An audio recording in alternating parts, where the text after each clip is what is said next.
Vamos agora para os dois painéis da tarde. De manhã falámos de ciência, como viram, não era pura e dura, e cultura. Agora vamos falar de outros dois aspectos relacionados com turismo e ciência, que são a divulgação da ciência e que tem relações com o turismo, e é isso que vamos abordar neste primeiro painel, e no quarto painel, como a ciência e o turismo podem promover e contribuir para o desenvolvimento de uma região. Este primeiro painel cabe-me a mim moderar, e as pessoas que vão falar, vamos começar por uma pessoa que representa o Ciência Viva, um projeto que muita gente conhece, mas não vou adiantar mais. Depois vamos ter duas pessoas de museus de história natural. Museus são edifícios, mas são muito mais do que isso, como verão. Depois, uma pessoa da Casa das Ciências, que promove ciência junto de um público muito importante, que é os professores, que são a nossa janela e a nossa ponte para miudagem, e isso é importantíssimo em termos de educação, futuro, divulgação e depois desenvolvimento. E, finalmente, o grupo do risco, de que já aqui e ali têm ouvido umas pinceladas. Portanto, são estas as 5 contribuições que temos para este primeiro painel, e chamava então a Susana Ferreira, do Ciência Viva. Obrigado. Sim. Então, boa tarde a todos e a todas. Pois, este é o painel ao mais ingrato, que estamos a concorrer com este ambiente maravilhoso das berlengas. Metade das pessoas ainda estão dispersas. O que vai acontecer é que o meu colega que falar a seguir vai ter uma invasão, como aconteceu há bocadinho, mas vamos ver. Pronto, eu venho-vos falar um bocadinho sobre a Ciência Viva e sobre a questão do turismo científico e dos programas que temos vindo a desenvolver ao longo destes 25 anos. Começo por falar dos centros de Ciência Viva. Atualmente são 21 centros. Eu penso que, ou pelo menos tenho essa esperança, que todos vocês já tenham visitado pelo menos um centro de Ciência Viva. Em Coimbra temos o belíssimo Exploratório. Em Lisboa está o Pavilhão de Conhecimento, que é a sede, digamos assim, desta rede de centros, do qual eu faço parte e no qual também interfiro na gestão. Estes centros, em primeira linha, interferem em património. Edifícios que estão devolutos. A igreja, uma central de uma antiga fábrica de moagem, como é o caso de Aveiro, um convento, que se transformam em centros de ciência. Portanto, a primeira coisa que fazem é recuperar património que de outra forma estava devoluto, que não tinha utilização, e só por aí já é uma mais-valia, já é um motivo para os ir visitar, porque ver um centro de ciência numa igreja é uma coisa única. Já tiveram mais de 13 milhões de visitantes, o ano passado tiveram 1 milhão de visitantes, e desenganem-se quem pensa que é para visitas escolares. Muitas pessoas acham que um centro de ciência que é para visitas escolares, que é para ir visitar em escola. Não. Mais de metade dos visitantes do ano passado são visitantes de famílias. Famílias que vão visitar um centro, que levam os avós, que levam os pais, que levam as crianças e que tenham um primeiro contacto. É interessante e interfere também com a questão do turismo, porque com este projeto dos circuitos de Ciência Viva. O Circuito de Ciência Viva é um projeto que começou inicialmente a pensar, se nós começamos a pensar e dissemos, ok, somos 21, a nível nacional, vamos desde Bragança até ao Algarve, vamos até os Açores, tocamos também nos Açores, no Expo Lab, e se nós arranjássemos um bilhete conjunto para toda esta rede, num projeto de turismo? Mas a equipa quis ir mais longe e disse, não vamos fazer isso, vamos fazer os circuitos de Ciência Viva. O que é que são os circuitos de Ciência Viva? São circuitos de turismo científico. Nada mais do que isso, com o ponto de partida de um centro de Ciência Viva. Através de um centro de Ciência Viva tem-se um percurso à volta em que se faz visitas, tudo são 21 centros, 19 circuitos, 57 percursos, mais de 200 etapas.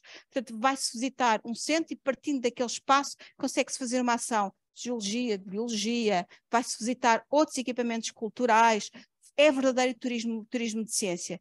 Este projeto foi houve várias instituições que nos patrocinaram, porque há sempre aqui a questão financeira, que é preciso.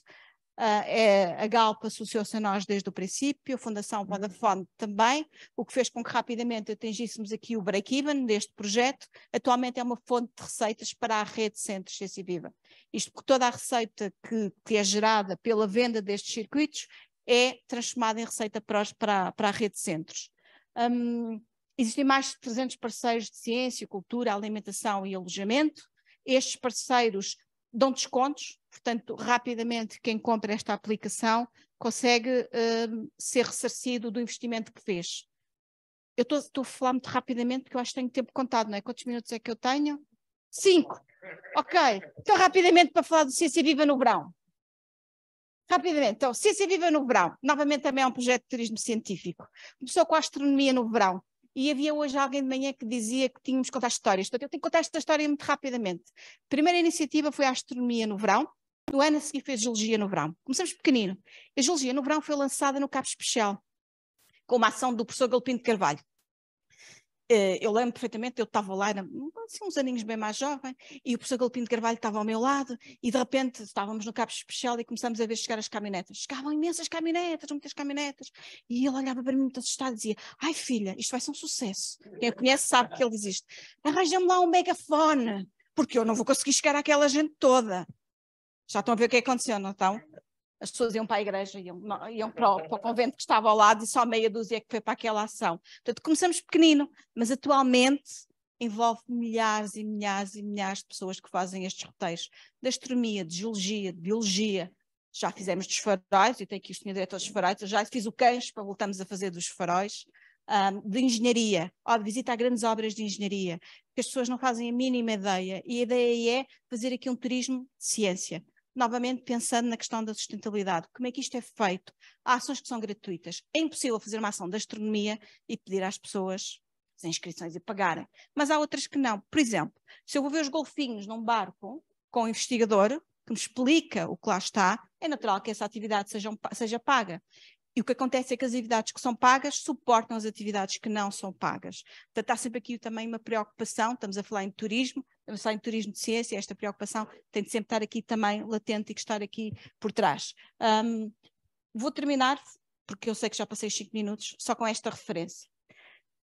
Provavelmente existem poucas pessoas que falam em alemão, portanto acreditem em mim quando eu vos digo que a tradução que ali está é que o turismo científico é cada vez mais atrativo em Portugal. Em 2019, saiu os resultados do Eurobarómetro. Não sei se todos estão familiarizados com o que é o Eurobarómetro, a maior parte de certeza que está. Cada vez que estes resultados saíam, nós tremíamos, porque os resultados eram péssimos para Portugal. Saíram em 2005 e eram muito maus. Em 2022 soubemos os resultados do Eurobarómetro de 2021. E estamos no top. Portugal aparece no top, como das populações que mais quer saber sobre ciência, que mais quer saber que investigação é que se faz no país e que mais quer fazer turismo de ciência. Aparecemos como segundo país da Europa. A Estónia está em primeiro lugar, porque é um país pequenininho e tem um centro de ciência que é o Aarhus Science Center, que é fabuloso, como a população que afirma que mais visita regularmente centros de ciência. Portanto, isto é um mercado que existe e existe de vontade. De tal maneira que a Academia Austríaca de Ciências pediu-nos se nós podíamos lá explicar este fenómeno que existe aqui em Portugal. Como é que nós tínhamos conseguido, em meia dúzia de anos, que não é meia dúzia, portanto em 15 anos, fazer aqui a versão desta ciência. É um artigo que saiu num jornal austríaco, precisamente sobre esta questão do turismo científico em Portugal, e o que nós explicamos foi que não é nenhum milagre, é um investimento de anos e anos e anos e anos e que não pode ser descontinuado e que tem que ser com parcerias e que tem que ser com a comunidade científica, tem que ser com algumas instituições. Isto não é nenhuma crítica à organização, que não estão aqui, tem que ser com o turismo, que tem que estar envolvido também, tem que também ser chamados, as entidades financiadoras também têm de ser chamadas, e demora muitos anos, demora muito tempo e não podemos parar, porque se paramos estamos a recuar. Pronto, eu acho que ultrapassei o meu tempo, peço desculpa. Se depois tiverem alguma questão para mim... Eu agradeço o seu poder de síntese e vou seguir o padrão do professor Miguel Miranda. Como é que isto contribui, e obviamente contribui, globalmente para a literacia científica da população portuguesa? Estou a dizer dos 10 milhões, ou 5. Como é que acha que isto está a contribuir efetivamente para a literacia científica, que é algo que de manhã foi falado que era importante para as populações estarem sensibilizadas, quererem conhecer, quererem preservar, proteger, etc.? Sem dúvida. Os resultados do Eurobarómetro que eu estava a falar, os resultados de 2005 do anterior Eurobarómetro, a população estava ainda muito longe deste interesse e destas questões científicas. Atualmente, pelos resultados de 2021, é uma área que as pessoas querem muito saber. É claro que Portugal foi dos países em que a questão da vacina foi mais discutida e houve mais adesão à vacinação, precisamente porque há muito esta apetência da população portuguesa de que perceber o que é que se passa, o que é que está do outro lado, que investigação é que se faz e o que é que se está a fazer, não é? Portanto, os resultados provam isso. Estas campanhas que levam os investigadores à rua e a mostrar o que é que estão a fazer às pessoas são importantes, porque para investir em ciência também é importante ter a população por trás. A população tem que perceber, porque, nomeadamente na questão da investigação pura, que não tem resultados imediatos, e há muito aquela sede de ter resultados imediatos, de se ver as coisas, é preciso perceber que tem que ser um trabalho continuado e a única forma de conseguir manter isso é explicar às pessoas o que é que está a ser feito. Estas campanhas mostram isso e mostram o que é que está a ser dinamizado naquela área, o investimento que está a ser feito, os resultados que vamos ter, ou podemos não ter, mas pelo menos estamos a caminhar nesse sentido. Portanto, sim, são fundamentais. Eu diria então que a bola, se há literacia, se há sensibilidade, se há apetência, a bola está do nosso lado. Agora temos nós que ter produtos para oferecer. O Ciência Viva fez o seu trabalho, tem produtos para oferecer, mas nós, outras entidades, muito diversas, também temos que aos poucos ir construindo os produtos certos, e o certo aqui é importante, produtos certos para oferecer a esta população. Obrigado. Passa a palavra então Paulo Gama Mota. Eu começo por me apresentar. Eu sou biólogo e eu trabalho em comportamento animal, na verdade, mas durante muitos anos interessei-me pela comunicação e da divulgação da ciência das mais diversas formas, dirigi 3 museus, fundei um deles, o Museu da Ciência da Universidade de Coimbra, e também estive envolvido nos primeiros projetos de ciência cidadã em Portugal. Participei na elaboração do livro branco para a União Europeia sobre a Citizen Science e, portanto, é uma coisa que sempre me interessou e foi por essa razão que o Zé Francisco se lembrou de mim e me pediu para vir cá. E eu estive a pensar sobre o que é que havia de dizer acerca da berlenga ou acerca, enfim, dos problemas que se colocam aqui relativamente ao turismo e neste caso, à preservação do património natural que está aqui em causa. Posso. Ok. Muito brevemente, queria, enfim, fazer aqui uma breve introdução, que é onde eu tenho a maior parte dos meus slides, sobre o contexto em que nós nos encontramos. Okay? Nós vivemos uma crise maior da biodiversidade. O planeta está numa situação extraordinariamente crítica do ponto de vista da biodiversidade. Vocês têm aqui um diagrama que nos mostra que desde que a nossa espécie apareceu, em relação aos mamíferos, houve um declínio de 85% em termos da biomassa dos mamíferos que existiam no planeta, e isso deve-se a nós. Okay? Nós somos o responsável por este declínio. A taxa de extinção de espécies atualmente é 870 vezes superior à que existia antes da nossa espécie ter aparecido. Ok? Portanto, isto é um problema. A perda de biodiversidade acontece em todo o lado. Naturalmente que em habitats que são mais, e em regiões que são mais frágeis, nomeadamente que têm mais ilhas, como seja, por exemplo, a América Latina e as Caraíbas, a perda de biodiversidade é ainda muito maior, os valores são assustadores, mas em todos eles existe um declínio sistemático e acentuado, e isto são dados apenas desde 1970, ou seja, estamos a falar de dados de 50 anos. O Edward Wilson publicou um livro, já agora estamos a falar também de bibliografia, que eu recomendo que comprem e leiam. Existe uma tradução portuguesa que se chama Da Terra à Metade, acho eu. O título original é Half Earth. E basicamente ele desenvolve a tese de que se nós queremos ir a tempo de preservar cerca de 85% da biodiversidade que existe atualmente no planeta, temos que dedicar cerca de metade do planeta às outras espécies, deixá-la para as outras espécies. E isto parece um objetivo irrealista, mas talvez não seja assim tão irrealista, mas a questão é que nós precisamos de refletir realmente sobre estes números.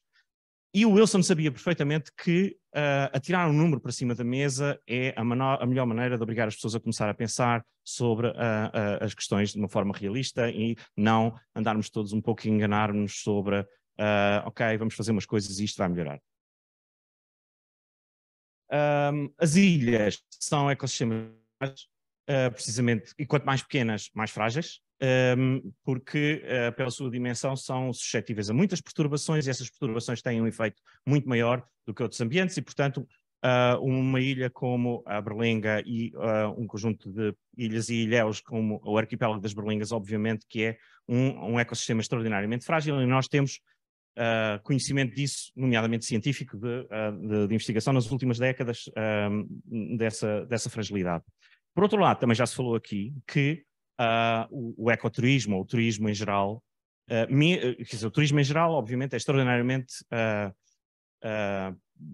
tem um efeito muito forte sobre os ecossistemas, sobre os ambientes naturais. O ecoturismo tem menos, mas também tem. Okay? Portanto, existe sempre uma perturbação extra nos habitats, qualquer que seja o turismo que existe. Isto é estranho, mas quer dizer, nós pomos umas camera traps em Cabinda e aparecem lá chineses nas fotografias. Ok? Portanto, a mensagem sobre o valor dessa biodiversidade pode ser um elemento crucial aqui e que faz com que o ecoturismo, ou o turismo da natureza, possa dar um pequeno contributo para ajudar a resolver os problemas da crise da biodiversidade, porque é uma maneira de nós emocionalmente sensibilizarmos as pessoas e ajudarmos a procurar saber mais e a informar-se mais e a perceber realmente o terreno em que pisam e os sítios onde estão. Muitas vezes nós não sabemos. E às vezes também procuramos saber e não conseguimos ter essa informação. E esse é um problema que nós temos, ok? E que nós temos em Portugal de um modo geral. O Airo é uma história de um falhanço, porque obviamente o símbolo da Berlenga é o Airo, ok? É verdade que há muitas razões pelas quais as populações de Airo desapareceram. As populações de Airo que existiam aqui na Berlenga eram as populações mais meridionais de toda a distribuição do Airo e, portanto, é natural que populações pequenas possam perder-se numa determinada zona. Mas o que é verdade é que o símbolo da Berlenga continua a ser o desta espécie e, portanto, nós temos que falar dela. Ainda que seja uma espécie extraordinariamente abundante e que se contam em muitos milhões o número de indivíduos da espécie, é também uma espécie que sofre muitas oscilações, nomeadamente por causa da disponibilidade do pescado. E esta é uma foto minha, há muitos anos atrás, com 3 airinhos aqui. Ok, pronto. A fotografia não é grande coisa porque eu não consegui encontrar os negativos. Incrível. Mas pronto, foi tirada ali numa das encostas onde eles nidificavam, na altura. Ok, portanto, as berlengas. Primeiro, a questão que eu acho que nós temos que, não aqui necessariamente, mas eu acho que já há algumas ideias sobre isso, que é tipo de públicos. Qual é o público que nós queremos aqui? E eu acho que, sendo isto uma reserva da biosfera, nós temos que começar a redirecionar as coisas, a pensar num turismo da natureza e não outro tipo de turismo. Mas isto é a minha posição. E que tipo de mensagem? É claro que peço desculpa às pessoas da geologia, que eu estou a excluir aqui, mas não estou a querer excluir, obviamente, que a biodiversidade é um aspecto absolutamente essencial, porque é mais perecível e se encontra neste momento numa situação muito mais atacada e fragilizada do que a própria geologia e, portanto, é sobre a biodiversidade que nós temos que pôr um acento tónico.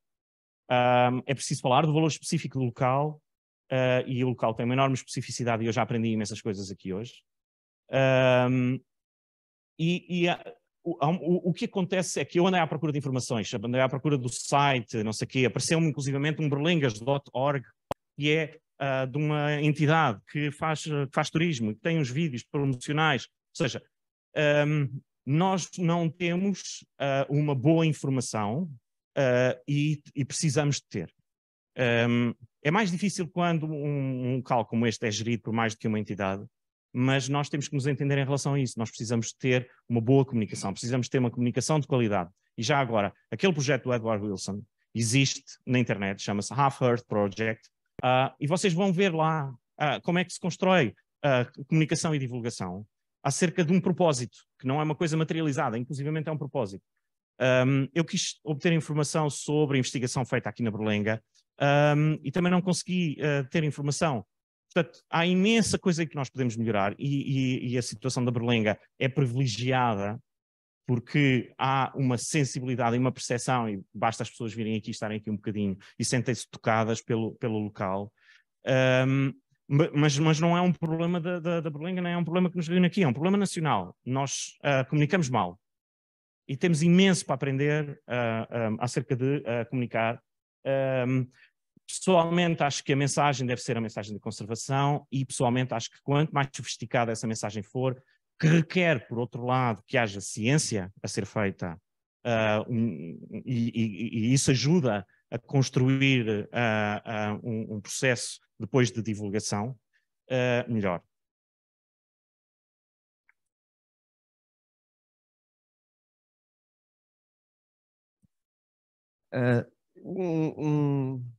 Uma expressão que foi usada várias vezes e que toda a gente usa livremente e tranquilamente é o valor da biodiversidade.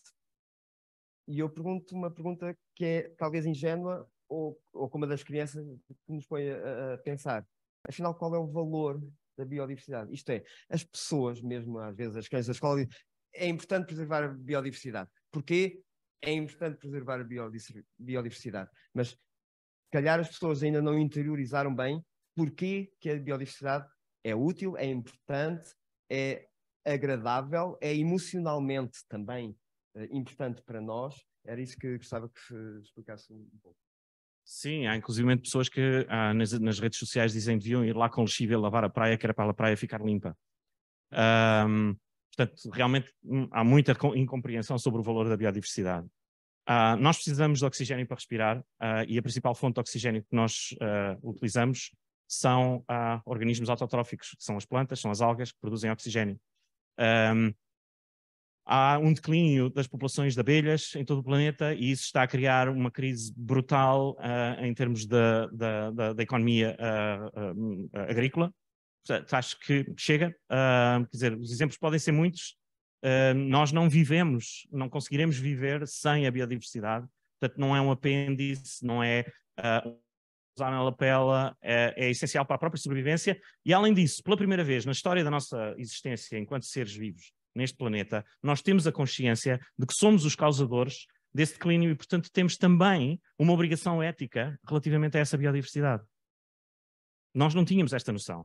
Quando o Jack London escreveu Canary Row, mais uma referência bibliográfica, ele tinha a história era sobre um amigo dele que era um ecólogo maluco, que vivia na Baía de Monterrey e que o tipo disse: os estoques de peixes vão acabar.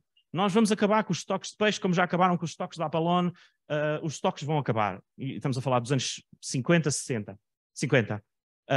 E na altura toda a gente dizia que o tipo era maluco. Essa coisa não existe de acabar em estoques. Okay?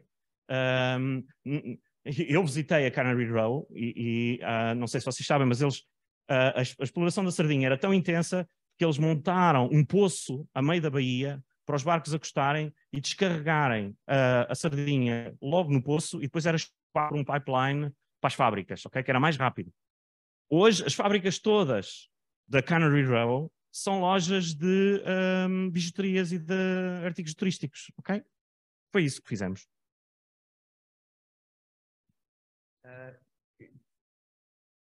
Está bem.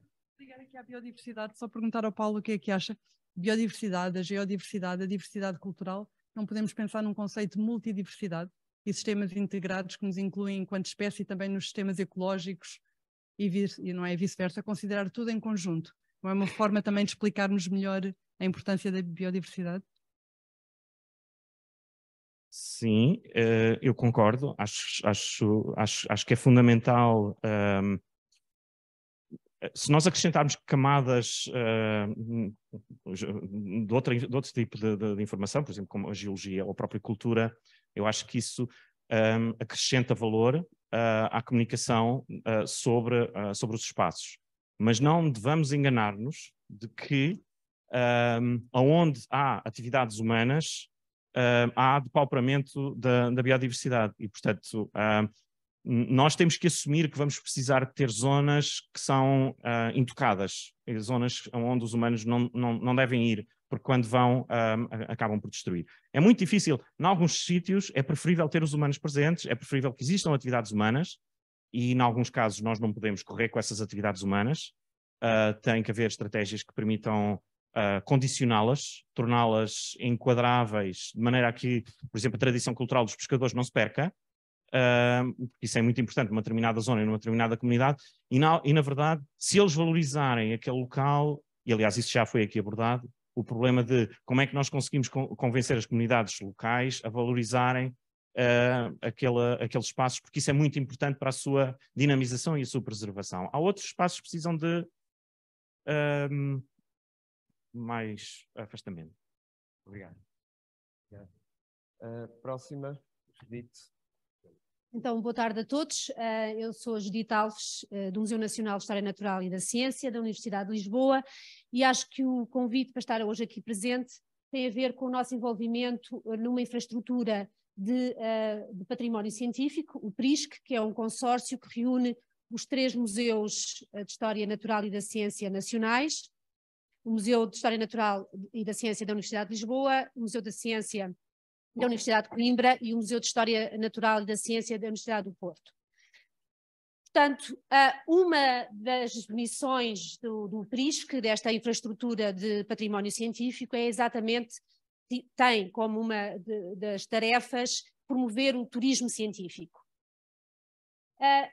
E o turismo científico aparece como uma das frentes do turismo especializado, que tem vindo a ganhar importância nos últimos tempos e resulta de uma crescente importância e procura de experiências personalizadas, esta busca por atividades exclusivas e autênticas e, por outro lado, também o avanço da tecnologia que vai facilitar este produto diferenciado chegar à população. E esta procura de turismo especializado e turismo científico está associada a um turismo sustentável e responsável e a experiências que sejam socialmente inclusíveis e ambientalmente conscientes. Portanto, mais do que introduzir conteúdos científicos numa oferta turística de massas, é procurado um turismo especializado. E, portanto, eu acho que é essa mensagem que eu gostaria aqui de frisar. Porque nós sempre introduzimos conteúdos científicos na nossa oferta, não é? É vulgar, e hoje chegamos aqui à Berlenga e vemos painéis que introduzem conteúdos científicos, oferecem conteúdos científicos ao público. Eu acho que nós queremos mais do que isso, nós queremos um turismo científico diferenciado. Portanto, o turismo científico, e esta é uma definição de 2019, deste network exatamente que se preocupa com turismo científico, é uma atividade em que os visitantes participam mesmo na geração do conhecimento científico e estão envolvidos também na divulgação desse conhecimento. Portanto, este gráfico sumariza os 4 segmentos de turismo científico. Darwin estaria ali na bola da investigação científica, não é? Portanto, o turismo associado aos próprios cientistas. Portanto, quando nós valorizamos um produto, vamos atrair cientistas, e nós sabemos que a Berlenga já é procurada por cientistas.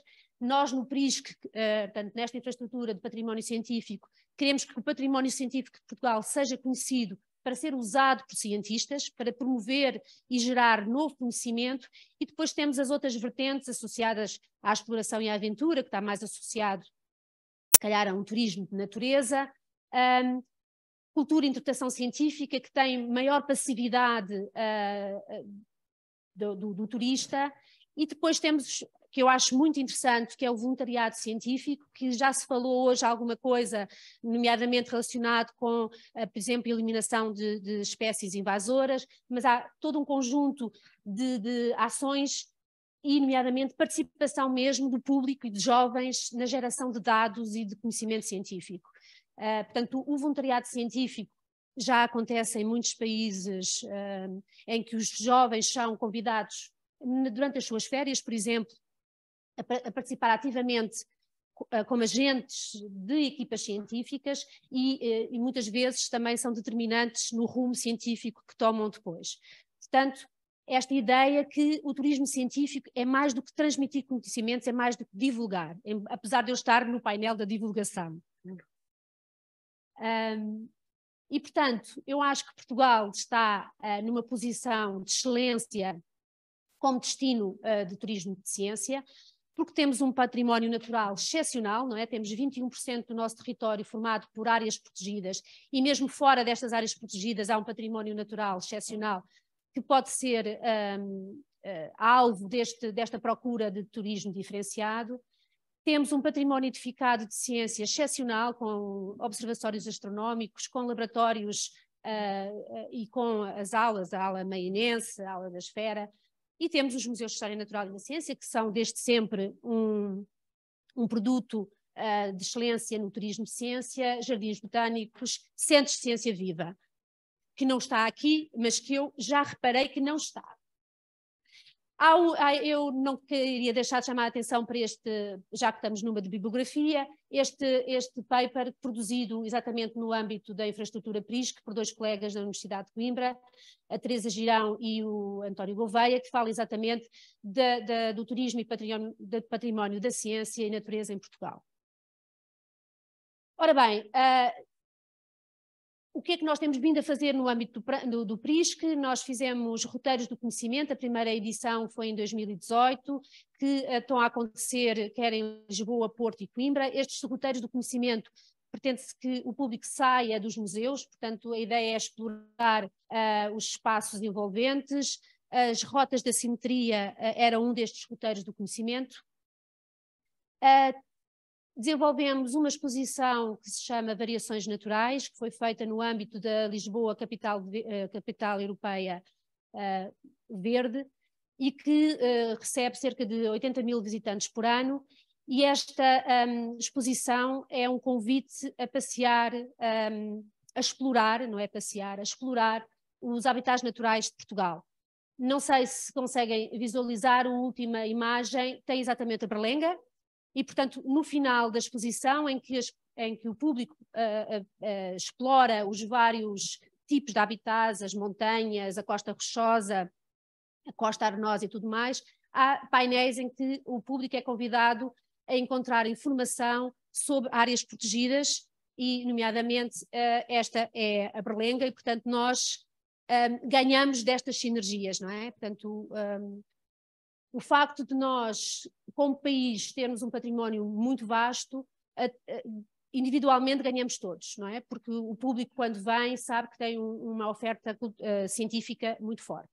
O outro exemplo foi, por exemplo, um vídeo em que falamos dos 3 laboratórios de Química na Universidade do Porto, do século XX, Universidade de Lisboa, século XIX, e Universidade de Coimbra, século XVIII, portanto, 300 anos de história da química em 300 quilómetros.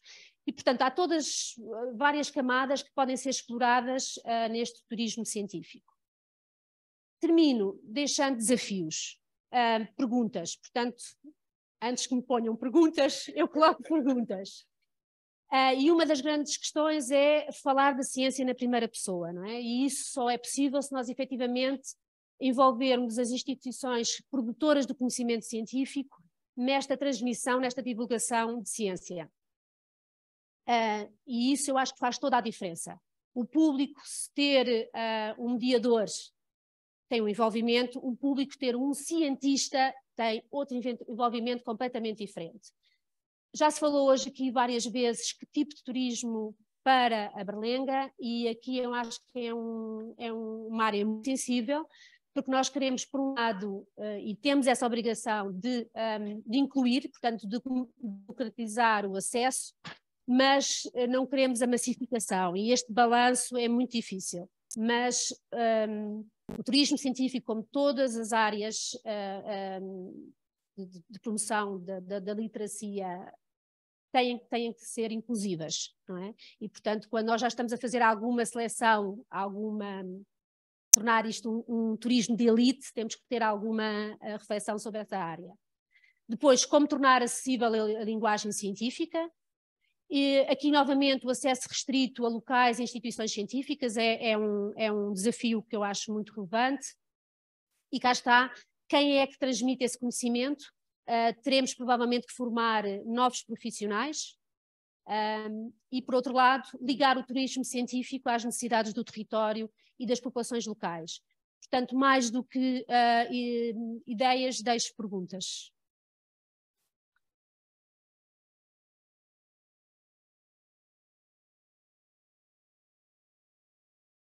Como todos sabem, nada pior que responder uma pergunta com outra pergunta, portanto eu não vou fazê-lo. E por isso gostaria que alguém, sucintamente, 10, 11 no máximo, dissesse qualquer coisa. O ideal era vir cá à frente, sim. Ok, obrigado. Eu já antes queria fazer essa pergunta também, porque desde manhã que nós estamos a falar de turismo científico e agora especificamente falamos em conhecimento. A mim parece-me que são coisas diferentes. Uma coisa é turismo científico, onde se produz conhecimento, que fica depois à disposição de determinado perfil de turista. Outro tipo de turismo é o turismo do conhecimento, em que a pessoa vem eventualmente para aprender e para perceber aquilo que foi produzido ao nível científico. É possível distinguir estes dois conceitos, turismo científico e turismo de conhecimento.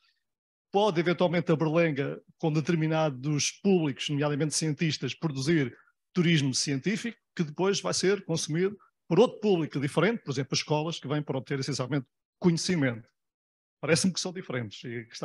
E já que abordou aquela definição ali, portanto, eu queria saber se é possível.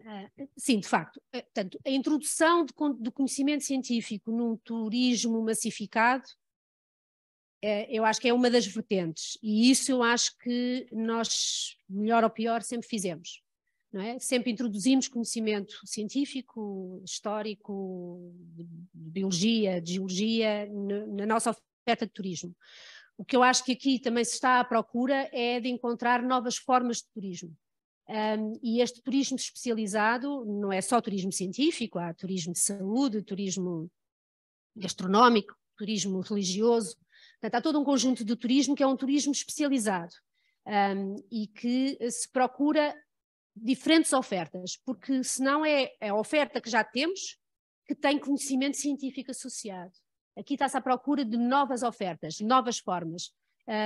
E eu acho que isso é a grande diferença, não é? Uma coisa é chegar a um barco e a oferta é aquilo que já sempre se ofereceu com bom conhecimento científico. Outra coisa é procurar novas ofertas. E isso eu acho que é uma das vertentes que aqui na Berlenga deve ser procurado, porque nós não queremos um turismo de massas, queremos um turismo diferenciado, que não tem que ser necessariamente um turismo de elites. E eu acho que esse é que é o grande clique, não é? É democratizar versus não massificar.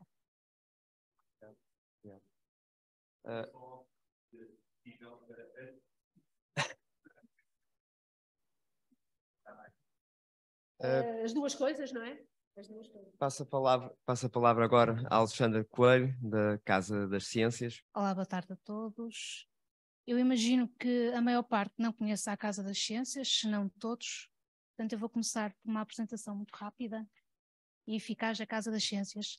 A Casa das Ciências nasceu em 2007, por uma ideia do professor Marçal Grilo, e foi implementada na Faculdade de Ciências da Universidade do Porto.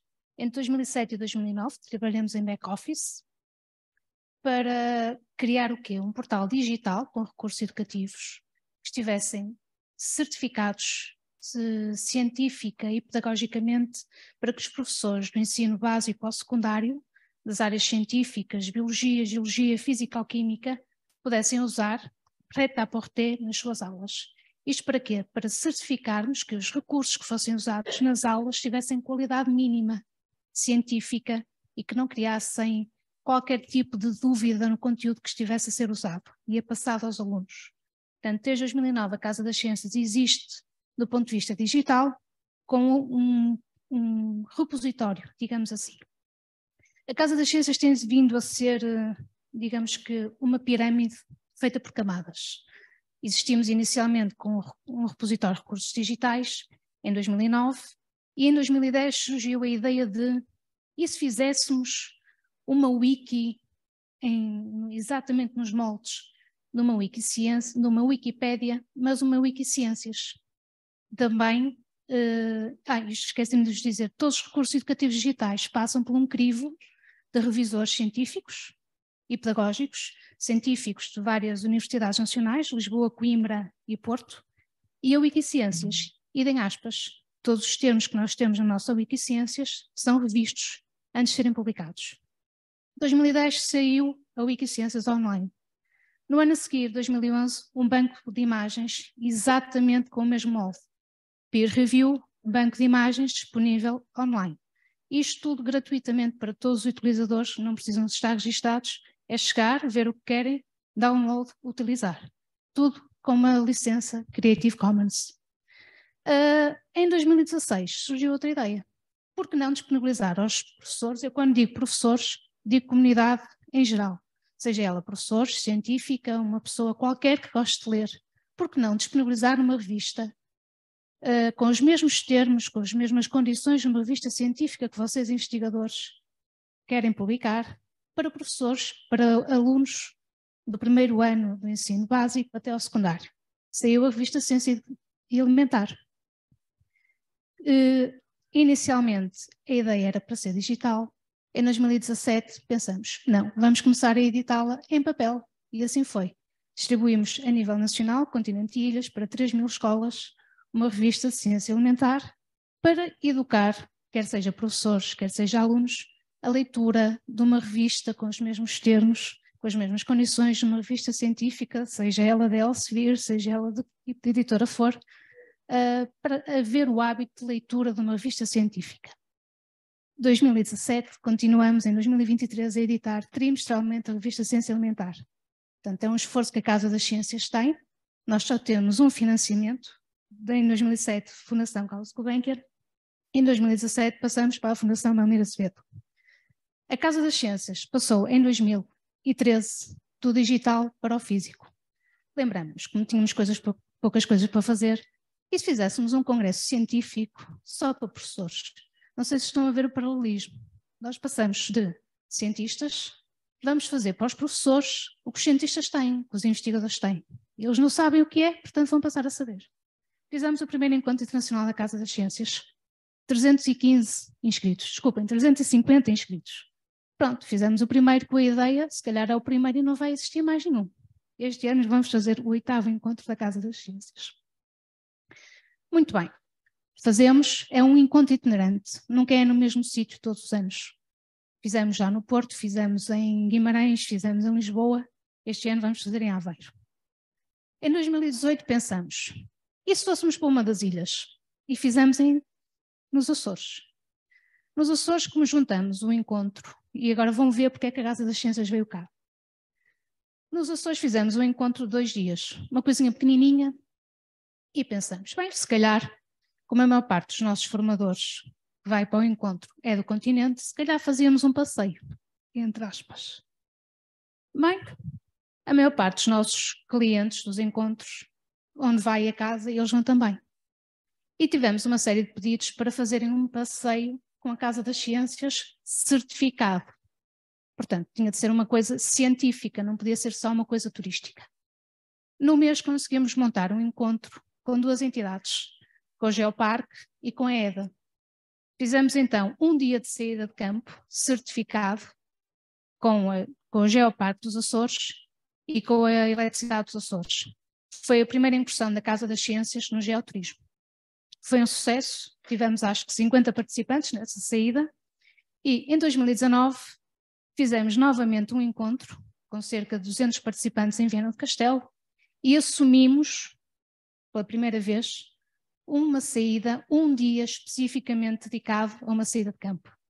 E aí sim, tínhamos 2 dias de encontro e um dia extra para saída temática, neste caso sobre a água, em Viana do Castelo. Obviamente que tínhamos tudo que era técnico, portanto levamos os participantes à ADS Smith, à indústria papeleira de Viana do Castelo, fomos ao Aspire Geoparque de Viana do Castelo, fomos às termas de Melgaço e terminamos no solar do Alvarinho, que era para toda a gente ficar alegre. Em Estremoz, em 2022, com o apoio do Centro de Ciência Viva, a Câmara Municipal de Estremoz, fizemos 2 dias de encontro temático e um terceiro dia com o apoio da Herdade do Esporão, onde efetivamente tivemos um apoio incrível e 50 participantes na saída de campo. Na Herdade do Esporão fizemos todo o tipo de análise de como é que eles exploravam a água, como é que aplicavam a água. Eu peço desculpa porque eu, por norma, estou no backup da Casa das Ciências, não estou no frontline da Casa das Ciências. Em Estremoz, depois de herdados do Esporão, fizemos um passeio turístico a aproveitar em Évora, a explicar, não sei se conhecem Évora, ao longo do aqueduto da Água de Prata. Isto para explicar a importância da água na cidade. Só para... Não sei se... A água? Não, não preciso, obrigada. Não, porque a temática era a água. Esporão sabia melhor que era água. Portanto, aqui podem ter a perspectiva do tipo de visitas que nós fizemos. Em cima temos a visita, a primeira não programada aos Açores, portanto com o apoio do Geoparque. A segunda já pensada e efetivamente às Termas de Melgaço e ao Aspiring Geoparque. Embaixo no Esporão e no aqueduto de Água de Prata. E embaixo uma que não é bem uma visita 100% programada nos nossos encontros temáticos, mas sim uma das nossas oficinas no Encontro da Casa das Ciências, ao Mosteiro de Tibães. Nós tentamos sempre que as nossas visitas, para além de uma perspectiva educativa e científica, tenham também um pouco de cultura, porque achamos que não pode ser só trabalhar 100% na área da Casa das Ciências, mas ir um bocadinho além disso. Portanto, tentamos ir buscar a perspectiva histórica e cultural do sítio onde estamos. Para além de tudo isto, os encontros da Casa das Ciências, que é onde nós vamos buscar a perspectiva turística, digamos assim, científica e turística, temos outra coisa que chegamos à conclusão que se calhar também puxa pela parte turística, digamos assim, que é o nosso projeto editorial, que cresceu e apareceu por um acidente quase. Nós temos um projeto editorial, para além da revista de Ciência Alimentar, que é impresso e agora está numa vertente também digital, que começou sem querer com aquele primeiro livro das paisagens da Islândia. Aquele livro começou com uma saída de campo de uma associação de professores à Islândia e propuseram-nos editá-lo e nós, pronto, vamos à aventura, que a Casa das Ciências é um projeto só de aventuras, editamos o primeiro livro, que efetivamente no campo foi testado e resulta muito bem para profissionais da geologia ou leigos, portanto pode ser usado numa perspectiva de passeio ou não.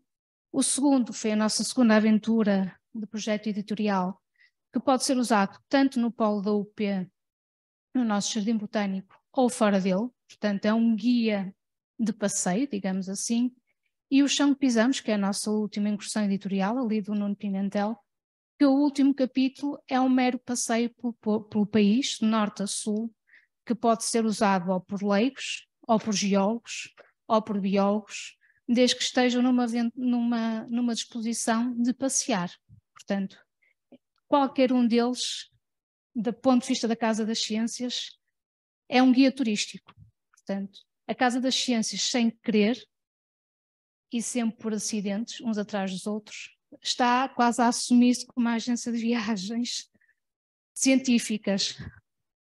Portanto, não sei se conheciam o nosso projeto, estamos há 15 anos a trabalhar para os professores e sem querer vamos sempre dando perspectivas de passeio científicos e certificados. Pronto, era isto.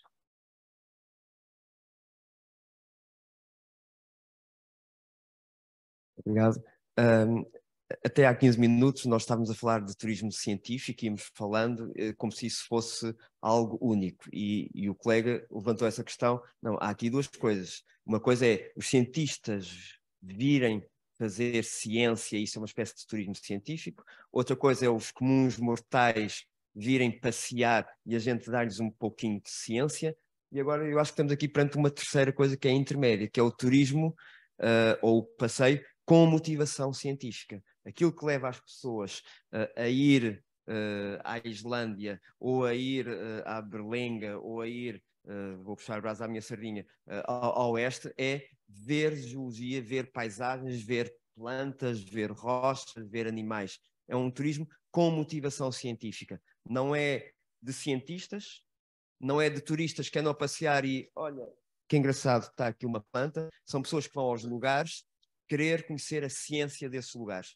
E é a ciência dos lugares, e aí estou de acordo também com a questão que levantou, é a ciência, eu começo por mim, pela minha cabeça, é a ciência da paisagem, é a primeira coisa que a gente vê, que é um conceito que a gente não sabe o que é, mas é a primeira a que ligamos, a paisagem, as rochas, a vegetação, e depois vem as pessoas, os hábitos, os costumes, a cultura, a arte, e todo esse fio pode ser um turismo de motivação científica. É isso que as pessoas procuram nos lugares. Isto foi o meu comentário. Se alguém quiser colocar alguma questão breve e a Alexandra, diga. Não sei se deixei a ideia errada, mas eu não considero turismo científico turismo dos cientistas. É exatamente turismo com motivação de aprender ciência, que é diferente de um turismo sem motivação, em que lhe é introduzido conteúdos científicos. Pronto. Como agora estavas aqui a pôr esta dualidade do turismo, fiquei com a ideia que tinham percepcionado mal. Estava a pô-la, mas não baseada na tua apresentação, baseada no conceito. 1 e 1/2. Obrigado. Alguém quer colocar alguma questão? Então, passamos à última contribuição para este painel. Obrigado. Do Pedro Salgado. Muito boa tarde a todos e todas. Eu venho falar em nome do Grupo do Risco e explicar um pouco o que é o nosso projeto. O Grupo do Risco é uma associação sem fins lucrativos que existe há 15 anos e que é um coletivo de artistas e cientistas de formações muito, muito diversas. Mais uma vez a palavra diversidade aqui é uma palavra-chave. E que nos dedicamos num ritmo mais ou menos anual a fazer, chamemos-lhe, expedições de 2, 3 semanas a lugares muito, muito particulares. Na maior parte dos casos foram reservas da biosfera. Estivemos na Amazónia, na Ilha do Príncipe, nos Açores, nas Flores, mais uma reserva da biosfera, na Laurisilva da Madeira, aqui no continente norte a sul, enfim, uma série de lugares. Digamos que o produto do nosso trabalho poderia-se definir como uma produção artística com uma vocação para a divulgação e a sensibilização ambiental. Temos a bordo biólogos, artistas de várias áreas, ligados a diversas áreas científicas e de expressão artística, e digamos que o modo operandi acaba por ser escolher um sítio. Ultimamente convidam-nos para ir a lugares com características muito particulares. Estudamos um pouco a lição antes de lá chegarmos para saber o que é suposto encontrarmos, e a questão é que vamos para lá muito atentos, com os olhos muito abertos, e quando nós olhamos para as coisas com um ritmo que não é o nosso ritmo do dia a dia, que é demasiado rápido, acabamos por encontrar situações e detalhes que nos passam habitualmente despercebidos. De modo que aquilo que nós fazemos habitualmente é, todos nós, apesar das suas diversas formações, produzimos imagens, digamos assim, essencialmente imagens. Temos, enfim, temos no grupo, somos perto de 30 hoje em dia, temos seis pessoas a produzir fotografia, as outras tantas a produzir desenhos, mas um grupo inicial eram essencialmente ilustradores científicos, e depois começámos a abrir para outro tipo de expressões plásticas, e temos artistas plásticos com uma expressão completamente diferente, mas aquilo que temos em comum é um interesse genuíno pelo espaço onde nós estamos, a vontade de descobrir coisas e parar no tempo, olhar para elas com muita atenção e registar. Registar cada um no seu registro com total liberdade. E aquilo que nós chegamos à conclusão é que cada um de nós encontra coisas muito especiais e que se cruzam e que aprendemos muito uns com os outros, e temos artistas a tornarem-se competentes em termos científicos e temos cientistas a tornarem-se sensíveis às questões artísticas, e temos aqui algo em que eu acredito muito, que é a questão do cruzamento de áreas de conhecimento, que eu acho que é uma coisa fundamental e que me parece que são as zonas mais férteis que nós temos de explorar. Cruzamento de diferentes áreas. O resultado de cada uma dessas expedições acaba por ser, normalmente, uma exposição, ou várias, e livros. Já publicámos uma série de livros, e que são, curiosamente, livros que, para além de um pequeno contexto inicial, acaba por ser um desfile de imagens. Imagens muito diversas, que são criadas por pessoas muito diversas, com motivações nos espaços onde nós estamos muito afinados, e que os nossos filhos praticamente não têm palavras pelo meio, são desfiles de imagens. Eu estava a lembrar agora de uma expressão da altura em que nós começámos a trabalhar, do presidente da Câmara da altura daqui, o José Correia, que foi um grande fã do trabalho que nós estávamos a fazer, em que ele disse numa entrevista, eu estava presente, e fez-me um clique, em que ele dizia que o trabalho de desenho e de fotografia que nós fizemos vê-se perfeitamente que transmite afetos. Esses afetos existem porque nós olhamos para as coisas com muita atenção, com muito carinho, com muita, enfim, com um grande entrosamento, e o que ele dizia era que esses afetos, quando são vistos por terceiros, são transmitidos para essas pessoas, e esse é o ponto de partida-chave. Onde é que entra a Berlenga? A Berlenga foi onde nasceu o Grupo do Risco. Fez na semana passada 16 anos. E éramos um grupo pequeno, éramos só 7. Estava eu e o Henrique, os 2 biólogos, e fomos buscar mais 3 ou 4 pessoas.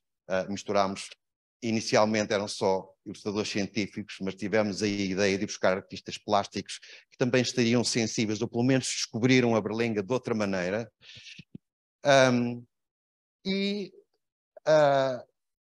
Enfim, acabámos por criar uma dinâmica de trabalho que não estávamos à espera que acontecesse, e que deu uns resultados muito interessantes para quem viu o nosso trabalho numa fase muito inicial, e acreditámos que isto poderia ter algum desenvolvimento. Passado uns anos, estou-me a lembrar agora que falámos há pouco da ciência viva e do pavilhão do conhecimento, quando fomos à Amazónia, quando voltámos, fizemos lá uma exposição enorme, que teve um êxito enorme. Quer dizer, os conceitos científicos e de divulgação e de exaltação da biodiversidade e a ligação com a ocupação humana, enfim, nas suas diversas formas, inclusive é do património histórico, cruzado com o património natural, enfim, acabou por mostrar de alguma forma as sensibilidades que estavam presentes quando produziram aquele material e transmiti-la para as outras pessoas de uma forma quase silenciosa,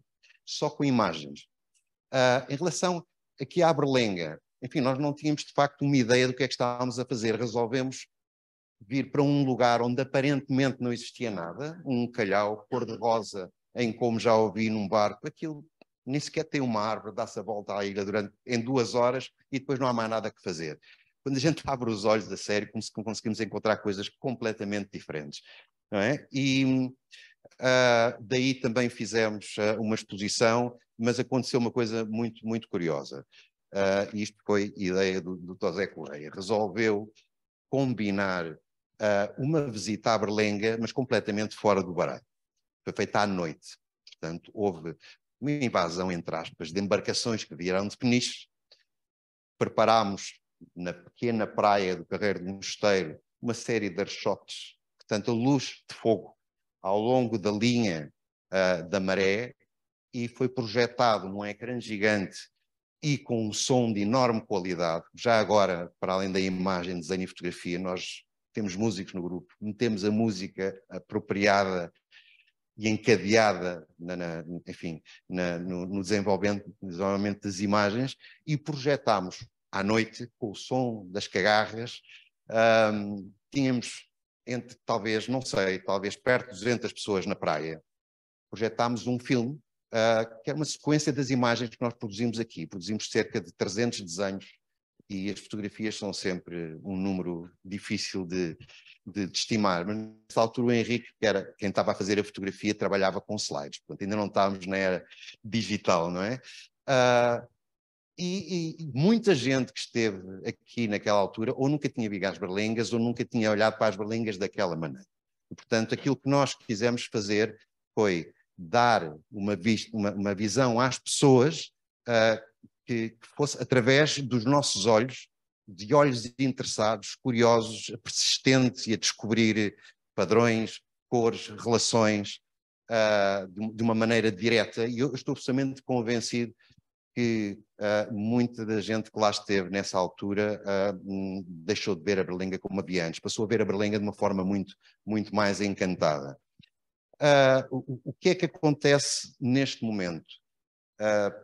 Portanto, faz agora 16 anos que nós começámos, ainda nem sequer nos chamávamos Grupo do Risco, a nossa ideia é, a gente gosta de passear para sítios bonitos e fazer uns desenhos para nós percebermos melhor o que é que lá está. Então, na altura, até nos chamámos Viagens e Riscos Associados. Risco é a palavra antiga para desenho.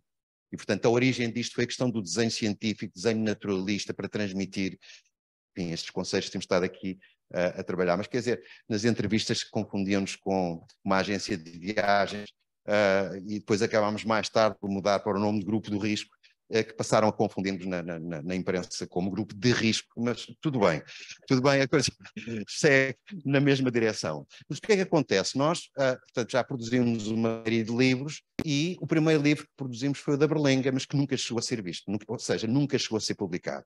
Eu tenho a maquete ainda na mão, todo feito, ficou por publicar. E, entretanto, foram sim vários, e creio que o primeiro foi o da Amazónia, por fora. E então resolvemos, entretanto, quer dizer, nós começámos com 7, agora somos quase 30, portanto o grupo foi crescendo ao longo dos anos e a ideia foi justamente ir procurar pessoas com visões diferentes, mas, enfim, orientados para o mesmo tipo de motivações, de abrir os olhos, parar o tempo, olhar com atenção, registar e devolver essa maneira de ver as coisas ao grande público. O que é que nós resolvemos fazer? Bom, está a fazer este período todo, passou este período de, enfim, 16 anos, a berlenga mudou, porque quando nós estivemos aqui a trabalhar, a berlenga ainda não era reserva da biosfera, era candidata, e o grupo mudou, cresceu, ou seja, a diversidade de expressão aumentou exponencialmente, pessoas a trabalhar nos mesmos sítios, no mesmo momento, e a registar à sua maneira. E começámos, entretanto, a preparar um livro que esperamos poder ter aqui para o ano, por esta altura, em que vai fazer o contraponto, por um lado, do que é que aconteceu ao grupo de risco, poucas pessoas com determinada postura no espaço onde estávamos a trabalhar, com um grupo que foi crescendo e diversificando e ampliando as possibilidades de transmissão, digamos, de sensações.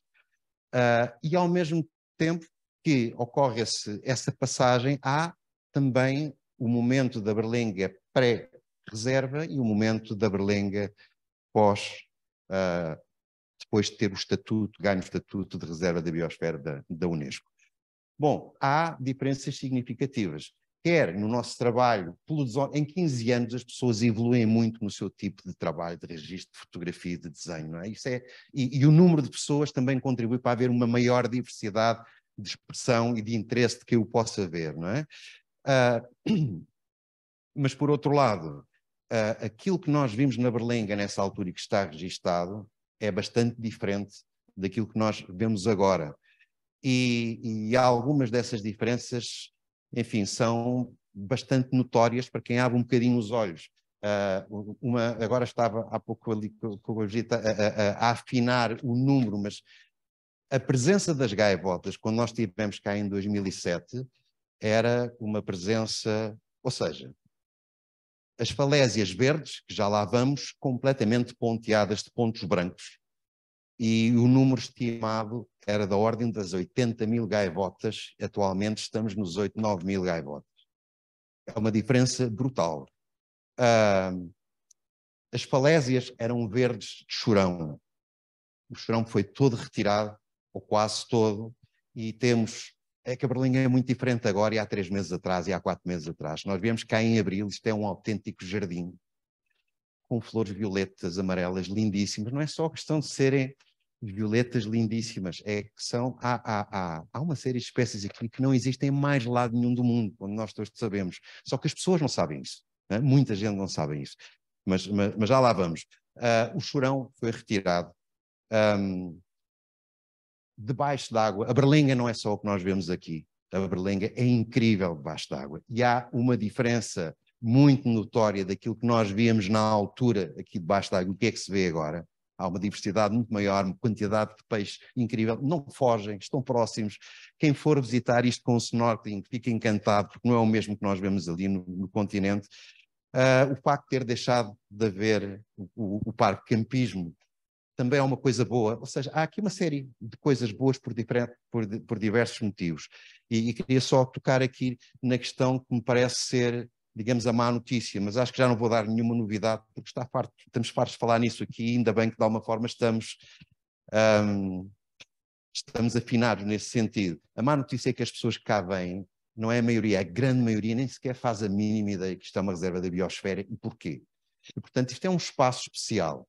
E eu gostaria que as pessoas que vêm visitar este espaço, de alguma forma, fossem também especiais. E especiais no sentido de estarem abertas para ver o que nós cá temos. E eu acredito que a divulgação é fundamental, é quase inexistente, é preciso fazer um esforço nesse sentido.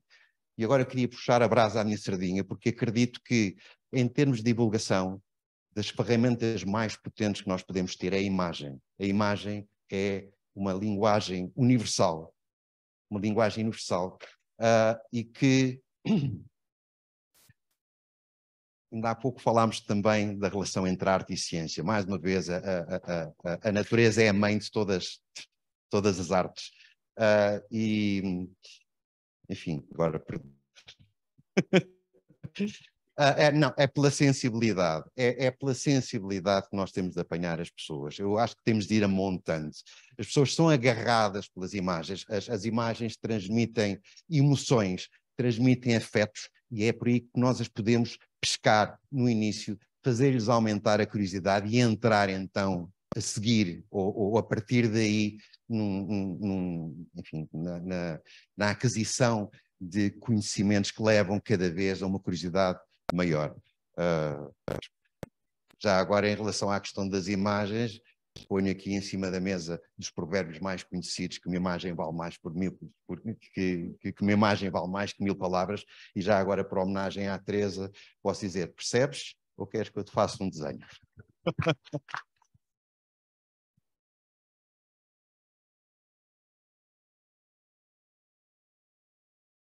Eu gostava de pôr uma questão.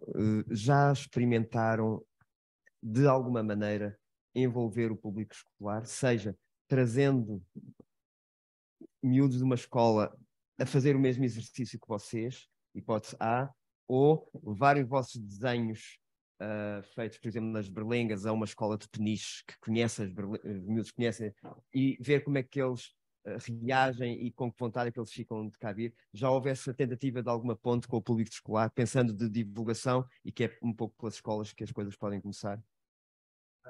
Sim, com o público escolar, sim, mas muito pontualmente. Uma série de palestras que fizemos aqui na escola.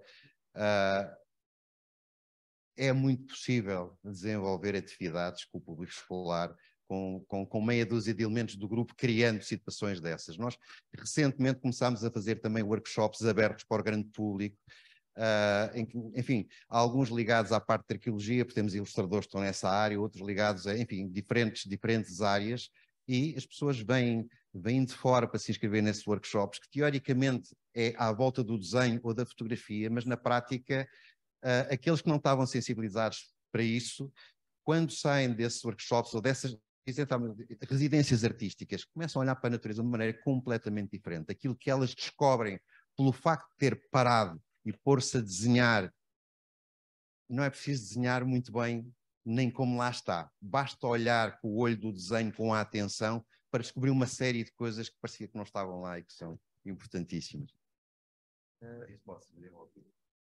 É isso, vamos passar à próxima ação dentro em pouco, mas há 2 intervenções. Eu não vou propriamente fazer uma pergunta ao Pedro, mas vou aproveitar a intervenção do Pedro para falar de uma coisa que não falei de manhã e que deveria tê-lo feito. Houve um projeto que foi determinante para a Ilha da Berlenga e para o estado em que está hoje o habitat e a área terrestre, que se chamou Life Berlengas. Há pouco o Paulo tinha uma foto de uma das jovens monitoras do Life Berlengas, portanto nas costas tinha o símbolo do projeto. Foi um projeto que começou em 2015, terminou, foram 4 anos, portanto terminou em 19-20. Ainda hoje o pós-life existe, a monitorização continua a ser feita, continua a vir uma equipa de 2 em 2 meses, em média, fazer o acompanhamento de todo o restauro da habitat que aconteceu e da qualidade em que estão as espécies. Foi absolutamente determinante. Permitiu, por exemplo, tirar os chorões das escarpas todas, só ficaram a zona da praia, foi o único bocadinho que ficou para não se inviabilizar mais aquele nicho de praia que ainda existe. Portanto, era de todo injusto hoje aqui não falarmos desse projeto. Foi um projeto desenvolvido, foi liderado por a CPEA, mas foi um projeto com grande investimento do ICNF desde a sua gênese, da sua concepção. Portanto, isto era de facto relevante dizer. Nesse projeto, durante esses anos foram feitas inúmeras atividades com jovens, com o público escolar, foram feitos materiais dedicados ao público escolar, algum deles utilizando materiais produzidos pelo Pedro e pelo Grupo Risco, destes materiais que aqui foram projetados, e temos nesta sala um professor de Peniche que muito trabalho faz com os seus alunos na divulgação deste património.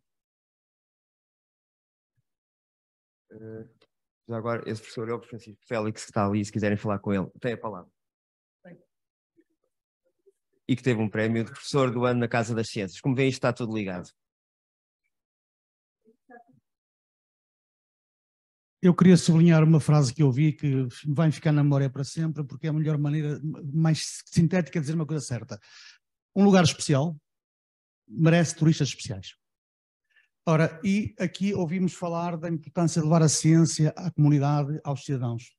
Cidadãos, que a maior parte dos votantes não são cidadãos ainda, não têm cultura de cidadania. Também devemos ajudar a isso. Mas aqui também se viu que é possível, de forma agradável, levar a arte também aos cidadãos. Ora bem, também de manhã se ouviu outra coisa interessante. As pessoas que vêm à Berlenga deviam vir informadas sobre o que é a Berlenga. Vamos lá juntar isto tudo. Em vez de apenas haver uma marítimo-turísticas que pagam o serviço, que recebem um serviço de transporte, devia haver um centro de interpretação evoluído, tecnológico, agradável, de forma que as pessoas, ao comprarem o bilhete, gastariam meia hora sentadinhas, conheciam o que lá existe, sabiam o que vão, para o público geral, pacote geral. Portanto, pagavam a experiência antecipatória, o transporte, e aqui iriam focadas na experiência. As marítimo-turísticas apoiavam as pessoas a ter a experiência em loco correspondente à experiência antecipada. Isso seria para o público em geral. Agora, para os públicos mais específicos, também podia haver programas desse tipo, só que com outro conteúdo, se calhar com outros horários, etc, etc. Mais, no fundo, mais de nicho. Mas, atualmente, não vamos com boas palavras, ou seja, não vamos dizer às empresas de animação, de marítimo-turísticas, que devem no navio explicar... Não ouvem. Não estão ali para isso. Têm experiências vivas melhores. A ondulação do barco, procurar golfinhos, etc. Portanto, as pessoas não estão para programas banais de sensibilização. É preciso criar produto e não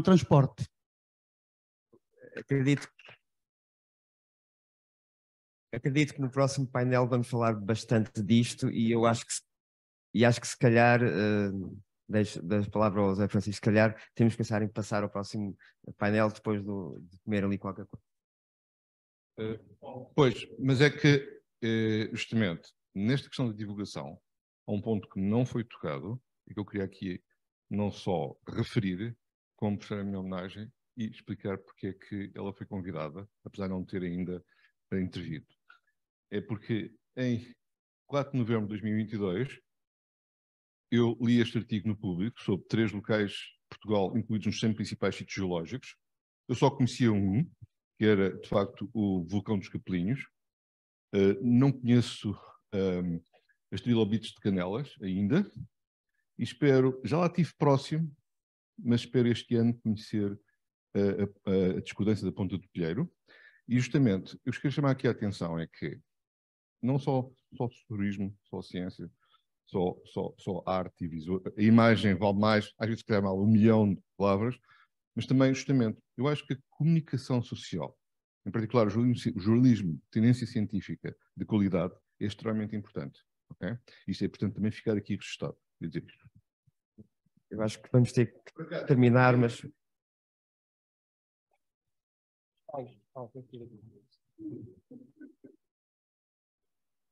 Paulo. Peço desculpa, é muito breve, mas o Zé Francisco, aliás, cortou imenso o que eu queria dizer. Mas quando a Susana referiu que nós aparecemos muito altos no Eurobarómetro como um país onde há um interesse enorme das pessoas pela ciência, isso só vem dar suporte àquilo que eu estava a defender.